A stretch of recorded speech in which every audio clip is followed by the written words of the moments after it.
लोग बोलते हैं कि इंग्लिश सीखने के लिए हमें टेंस याद करने पड़ते हैं, उसके रटने की जरूरत है। मैं इस बात को नहीं मानता। ब्रैड मुझे इस बात में बिलीव ही नहीं करता है कि हमें कोई चीज रटने और किसी रूल को याद करने की जरूरत है। ना स्पोकन में, ना किसी ग्रामर की जब तैयारी कर रहे हैं किसी कॉम्पिटिटिव एग्जाम के लिए, सिंपल सा हमें देसी फंडे के साथ इसको करना है, देसी ट्रिक के साथ। किस तरह से समझेंगे इसे?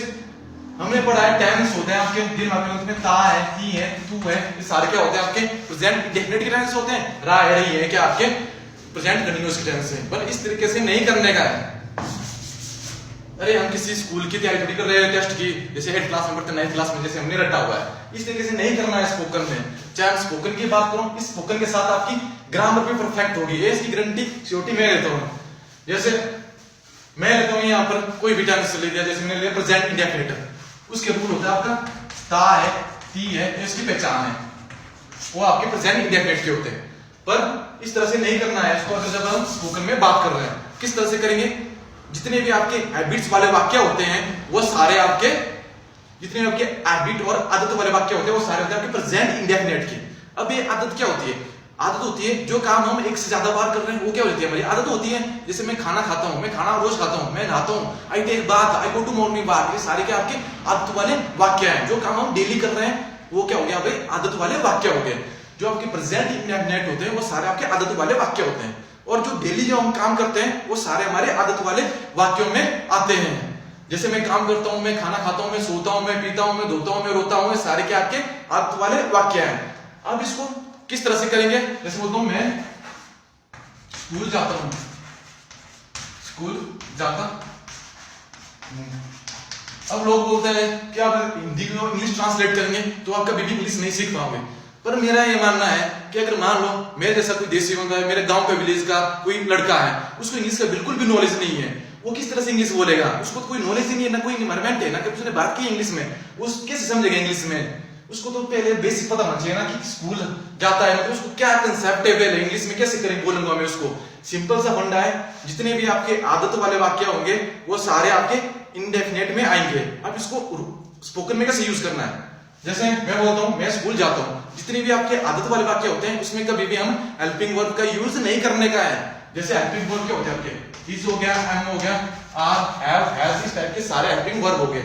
सिंपल इन चीजों का यूज नहीं करने का है। जब आप स्पोकन कर रहे हैं, स्पोकन में आप हैबिट्स वाले वाक्य बोल रहे हैं, हैबिट्स वाले वाक्य में सिंपल उसकी इंग्लिश चेंज होगी। जैसे मैं स्कूल जाता हूं, आई गो टू स्कूल। सिंपल सा जितने भी आपके हैबिट्स वाले वाक्य होंगे, जितने आदत वाले वाक्य होंगे, उसकी सिंपल इंग्लिश चेंज होगी। ना कोई हेल्पिंग वर्ब यूज करने का है, ना कुछ यूज करने का, इससे हमारा वाज वर्ब। अब कोई बोलता है, अब इसमें होते हैं रूल होते हैं, जैसे कोई बोलता है इसमें डू होता है, डज भी यूज होता है, हाँ होता है। जैसे कोई बोलता है ही सी इट हो, तो ही सी इट या किसका नेम हो तो वर्ब के साथ क्या लगता है? एस और ईएस लगता है।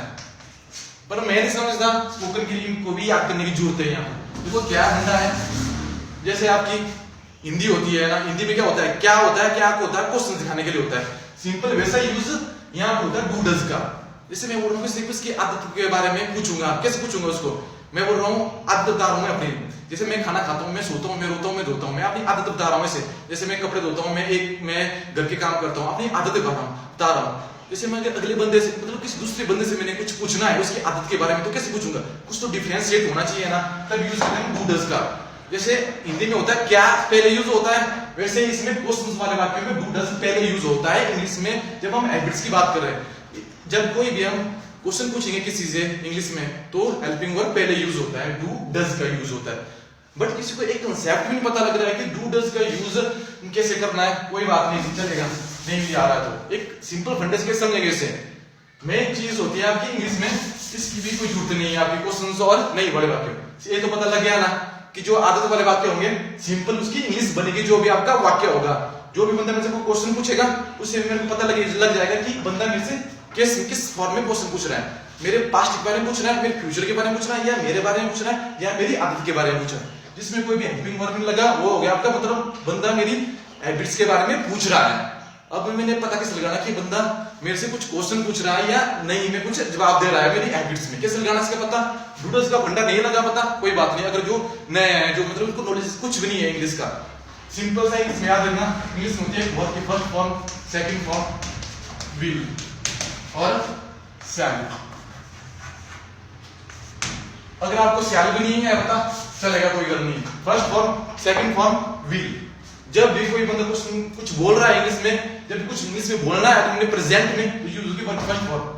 अगर बोलना है कुछ पास्ट में तो वर्ब की सेकंड फॉर्म। वर्ब क्या हुआ? काम, मतलब क्या काम कर रहा हूं मैं। काम क्या होता है? यहाँ पर स्कूल जाता हूँ, क्या काम है इसमें? जाता है ना, जाना है काम है, तो काम क्या है? गो। जो हैबिट्स वाले वाक्य हो गए, किस में बता रहा हूं मैं? अपनी प्रेजेंट में बता रहा हूं ना, तब इसकी वर्ब की फर्स्ट फॉर्म यूज हुई मैंने। सिंपल सा फंडा रखना, स्पोकन में थर्ड फॉर्म की जरूरत ही नहीं है।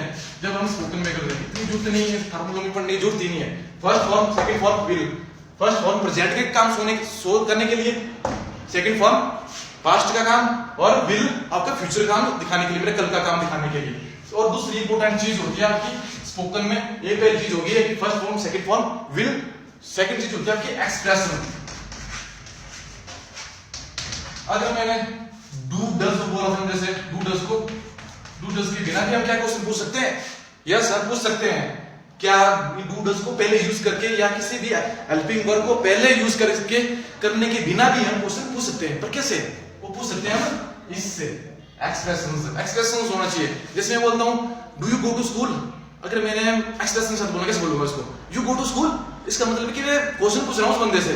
डू डज की यूज जरूरत ही नहीं है, बट एक्सप्रेशंस होना चाहिए उसमें। सिंपल एक्सप्रेशन के साथ बोलना है कि कोई क्वेश्चन पूछना है, सिंपल सा फंडा है। First verb, first form, second form, will का यूज करना है। शो कर रहा है कि ये प्रेजेंट का बात कर रहा है, पास्ट की बात कर रहा है, फ्यूचर की बात कर रहा है। सेकंड एक्सप्रेशंस की बात है। जैसे मैं बोलता हूं मैं चॉकलेट खाने का बहुत शौकीन हूं, आई कीन ऑन, या I found of it chocolate. मैं कार चलाने का बहुत शौकीन हूं, I found of drive car. इस टाइप से आप बोल सकते हैं। आपके मतलब एक्सप्रेशंस होना चाहिए। मेन कंसेप्ट यही है। हर चीज जो है इंग्लिश में, जो आपके नाउन हो गए, जो आप पार्ट ऑफ स्पीच हो गए, एक आसान तरीके से सबको समझना है, जिसे हैबिट्स वाले समझे। इससे हैबिट्स वाले से क्या हो गया आपका? एक तो आपके टेंस भी क्लियर हो जाएंगे। एक हमेशा स्पोकन में भी यूज कर सकते हैं इन चीजों को कि आदत वाले वाक्य होते क्या है, प्रेजेंट इंडेफिनिट वाले होते हैं आदत वाले वाक्य। हमने इसमें सुना था कि इसमें क्या होता है, हेल्पिंग वर्ब कुछ भी यूज नहीं करने का आदत वाले वाक्यों में। आदत क्या होती है? जो हम रोज काम करते हैं वो हमारी आदत है, उसमें कोई जरूरत ही नहीं है हमारे पास वर्ब या कुछ ऐसे यूज करने की। डू डज का यूज करते हैं हम किसको बताने के लिए कि बंदा क्वेश्चन पूछ रहा है मेरे से, या मेरे को सिंपल क्वेश्चन पूछ रहा है। जैसे मैं सिंपल में बोल रहा है कि मैं स्कूल जाता हूं, मैं अगर इसको क्वेश्चन में कैसे बोलना है, क्या मैं स्कूल जाता हूं, अगर इस तरह से बोलना है तब यूज करते हैं। डू डज का पहले यूज करते हैं।